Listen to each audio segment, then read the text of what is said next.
Day traders can jump into a market immediately based upon simple candlestick signals, such as this is what we call a double doji. You're in an uptrend, you have consolidation, and because a doji shows indecision, when they were pulling it back very indecisively. Makes it a very simple process. If you see the pre-market futures opening positive the next day, this day right here and this day right here will usually be about the same after a double doji signal, which told us that more than likely they could take the Dow up to test the 50-day moving average. Crude oil also showed a basing action after the kicker signal of last week and then the doji sandwich. It consolidated back to the T-line and traded positive today, still indicating we're probably moving back up to test the 50-day moving average. Whether it gets there in a hurry or not, essentially what it's telling the market is there's basing going on in the crude oil area. So the fear that was being created in the market by crude oil dropping constantly is now kind of dissipated, making for a stronger uptrend, or at least a sideways uptrend in the market.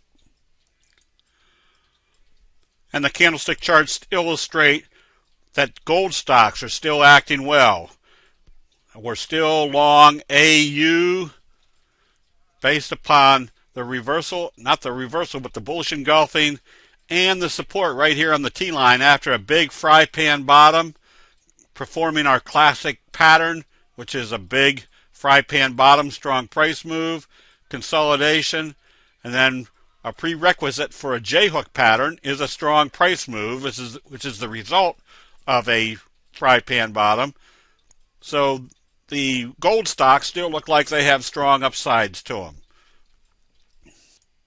And because we expect things after candlestick signals, we can see a fry pan bottom developing in techs, and it did a doji today. We know there's a very simple rule of a doji.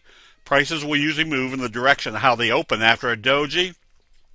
So on a positive open tomorrow, we can be pretty confident to be buying immediately, because if it does a doji sandwich, which is essentially the same body as here, will be created up here, telling us that if we'll have a strong day even for a day trade, it also tells us that this pattern is breaking out. So when you add all the elements of what should be expected after patterns and signals, the probabilities become tremendously improved knowing what happens after or on an open prior to one of those signals or patterns.